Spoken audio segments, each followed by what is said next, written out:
देख रहे हैं स्वतंत्र प्रभात समाचार प्रीति शुक्ला के साथ। आइए देखते हैं आज दिन भर की खास।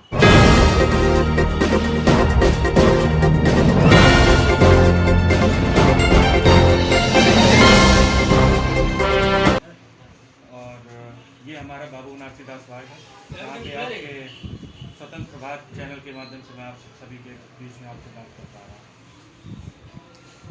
जैसा कि अन्य राजनीतिक पार्टियां भारतीय जनता पार्टी पे आरोप लगा रही है कि भारतीय जनता पार्टी की वजह से महंगाई बढ़ी, भारतीय जनता पार्टी की वजह से बेरोजगारी बढ़ी, भारतीय जनता पार्टी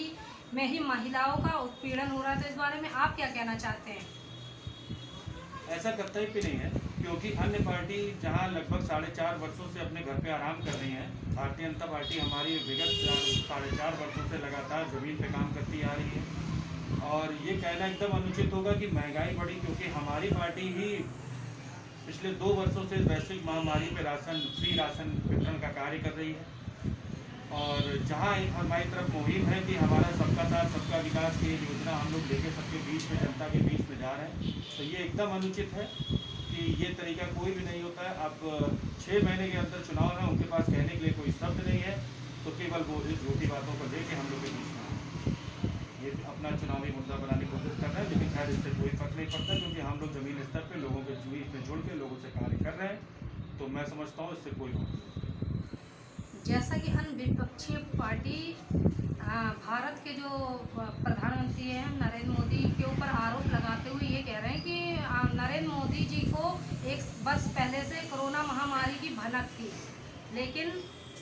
उन्होंने पहले से कोई तैयारी नहीं करी। पहली लहर आई, काफ़ी सारी मौतें हो गई, फिर दूसरी लहर आई, दूसरी लहर में भी उनकी कोई तैयारी नहीं थी, काफ़ी सारी मौतें हुई, लोगों को ऑक्सीजन की कमी से बेड नहीं मिले, इलाज नहीं मिला, और काफ़ी सारी लाशें तादाद में फैली हुई थी। शमशान घाटों में जलाने की व्यवस्था नहीं थी, नदियों में फेंकी गई, बहाई गई, कुत्ते नोच के खा रहे थे। इस बारे में आप क्या कहना चाहते हैं? सर्वप्रथम तो मैं आपको ये बताऊं, जो आपकी आखिरी की मुझे बात लगी, थोड़ा मुझे आघात करती है कि आप बता रही हैं कि किसी लाश को अगर कुत्ते नोच खा रहे थे,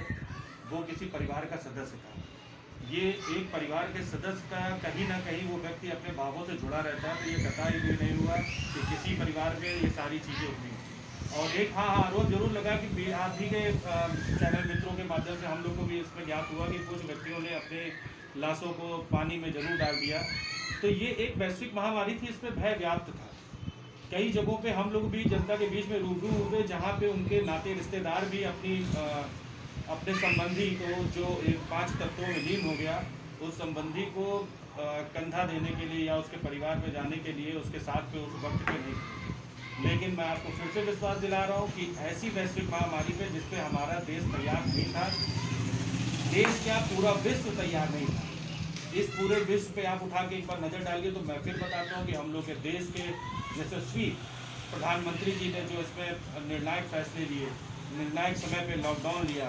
आप बिल्कुल इस वैश्विक महामारी से जानेंगे, लेकिन एक जो स्तर उसका होता था, निश्चित तौर पर उन्होंने उस स्तर को नीचे गिराने का कार्य किया। हमारे प्रदेश के मुखिया माननीय योगी आदित्यनाथ मुख्यमंत्री जी, उन्होंने ठीक समय पे यहाँ पे भी अपना लॉकडाउन का डिसीजन लेके 2 गज की दूरी और मास्क है जरूरी जैसा नारा दे के उन्होंने यहाँ पे भी एक वैश्विक महामारी को रोकने और तोड़ने का काम किया। जैसा कि हमारे लखनऊ की महापौर हैं संयुक्ता भाटिया, हमारे स्वतंत्र प्रभात की टीम से उनसे बातचीत हुई, तो उन्होंने बताया हमारे लखनऊ में 110 वार्ड हैं और हम हर वार्ड के पार्षदों को 1 करोड़ 25 लाख रुपए वार्ड निधि देते हैं निर्माण कार्य एवं सौंदर्यीकरण के लिए। उसमें स्थापना निधि भी देते हैं, जनरल हेड भी, और जो 14वां वित्त है 15वां वित्त में परिवर्तन हो गया, वो भी विकास कार्यों के लिए देते हैं। तो इस साल की वार्ड निधि से आपने कौन कौन से विकास कार्य एवं सौंदर्यीकरण कराया है, इसकी थोड़ा विस्तार से जानकारी दीजिए। बिल्कुल, ये तो हम लोग के नगर निगम का मुद्दा, तो मैं बहुत आपको जानकारी इसमें तहत उससे दे सकता हूँ। जैसा कि हम लोग की आदरणीय माता जी हम लोग बोलते हैं उनको, महापौर जी ने आप लोग को सूचित किया है, तो ये बिल्कुल सत्य है कि हम लोग को इस वर्ष हम लोग के सदन में ही पारित हुआ कि हम लोग 1 करोड़ 25 लाख के कार्य से अपने वार्ड में कार्य करा सकते हैं। लेकिन इसमें 18% GST भी लागू है, जिसकी हम लोग की 4 किस्तें लगातार इसमें इंक्लूडेड होती हैं, जिसपे हम लोग हर किसी मंथ बेस पे लगातार अपनी किस्तों को लेते थे, जिससे वार्ड विकास निधि का कार्य कराया जाता है। अब इस सदन के फैसले से आदरणीय महापौर जी के माध्यम से ये हम लोग की 4 किस्तें 2 किस्तों में परिवर्तित हो चुकी हैं, जिसकी एक किस्त की अभी 1 सितंबर को हम लोग को लागू होनी थी, लेकिन कुछ कारणवश अभी वो तीसरी और चौथी किस्त यानी कि हम लोग की अभी लागू नहीं हो पाएगी। और दूसरी बात, आपने जैसे कहा कि 14वां वित्त और स्थापना और 15वां वित्त, 15वें वित्त का कोई भी कार्य अभी हम लोग के बीच में नहीं दिया गया है। वो पर्यावरण को सारा पैसा उसको दे दिया गया था, तो 15वां वित्त हम लोग के बीच में नहीं, मतलब तो हम लोग उससे अपने वार्डों में अपने क्षेत्रों में कार्य नहीं करा सकते हैं। और जैसे 14वें वित्त में हम लोग, जैसे आपको बता दूं कि भारतीय जनता पार्टी का पहली बार 1989 में यहाँ पे भारतीय जनता पार्टी चुनाव जीती थी। उसके बाद आप अपने भाई को समझ सकती हैं, जिसने यहाँ पे पार्टी के दायित्व को, पार्टी के परचम को लहराने का कार्य किया। इसमें सबसे पहली बार जब 2017 और जैसे कह सकते हैं हम लोग 18 और 19 की वार्ड विकास निधि से हम लोग को यहाँ पे 14वां वित्त और स्थापना का कार्य मिला था। और हम लोग के यहाँ पे जैसे आप समझ सकते हैं, हम लोग के आदरणीय रक्षा मंत्री जी हम लोग के सांसद हैं, तो उनके प्रयासों से, उनके अथक प्रयासों से तो हम लोगों ने कई बार यहाँ पे वार्ड में कई चीज़ों का कार्य किया। जैसे हमारा ये लगभग बस्तियाँ पड़ती हैं जो एक हैडर कैनाल नाले के किनारे पे रहने वाले व्यक्ति, जिसमें प्रति माह जब बारिश होती थी, प्रत्येक वर्ष जब बारिश होती थी तो लोगों के घरों में पानी भर जाता था। लोगों के घर में यहाँ पे मेरी जानकारी के अनुसार 4 से 5 व्यक्तियों से भरा हुआ पानी से अपनी जान गंवा चुके हैं। तो वहाँ पे लगभग 2.25 करोड़ रुपए की लागत से 2.25 करोड़ की लागत से वहाँ पे रिटर्निंग वॉल, लगभग 80 लाख रुपए की लागत से वहाँ पे बगल में उसके चलने के लिए, लोगों के नागरिकों चलने के लिए रोड, एक जीर्ण शीर्ण अवस्था में पड़ा हुआ हमारा सामुदायिक केंद्र, जिसकी 45 लाख रुपए की लागत से सामुदायिक केंद्र का निर्माण कार्य किया गया। और आपको ठीक मैं याद दिला दूँ कि पीछे मेरा मन होटल के पीछे चारबाग हुसैनगंज का ये क्षेत्र है।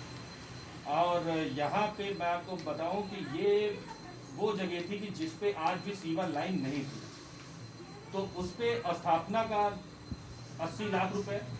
और मेरी वार्ड विकास निधि का लगभग 36 लाख रुपए और 14वें वित्त का उस समय का 40 लाख रुपए की लागत से लगभग 125 करोड़ रुपए के काम से वहाँ पे सीवर लाइन, रोड निर्माण कार्य, नाली निर्माण कार्य लोगों के बीच में किया गया।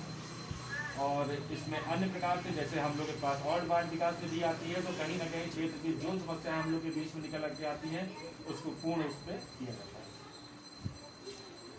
जैसा कि गणेश चतुर्थी का अवसर है, इस अवसर पर आप स्थानीय लोगों को क्या संदेश देना चाहते हैं? देखिए, गणेश पूजा का जहाँ पे एक हम लोग के बीच में हर्ष और माहौल है, क्योंकि इसमें सब लोग, अब तो ये एक सबके घर पे गणपति बप्पा आते हैं, विराजमान होते हैं और हर नागरिक इस पे एक बार उनकी आस्था का जुड़ा हुआ सब है। तो इस पर केवल और बस देश में देखने को जैसे कल ही से स्थापित हुए, लेकिन कुछ थोड़े से लोग होते हैं जो हर हर्ष उल्लास के माहौल में नशा ला देते हैं। तो मैं कहूँगा कि नशे से दूर रहें, हर्ष उल्लास का माहौल है, इसको अच्छे से बनाएं। तीज त्योहार का पर्व है, प्रभु श्री गणेश आपको सम्मान सद्बुद्धि प्रदान करेंगे, आप अच्छे से उसकी पूजा आराधना और विश्वास। जैसा कि भारतीय जनता पार्टी पूरे देश की सबसे बड़ी और दिग्गज पार्टी है, आप उसका हिस्सा, आपको बहुत बहुत बधाई। स्वतंत्र प्रभात मीडिया से संवाददाता रोशनी सोनकर के साथ कैमरामैन नुमा सोनकर। आज खबरों के लिए बेल आइकन दबाएं और हमारे साथ जुड़े रहने के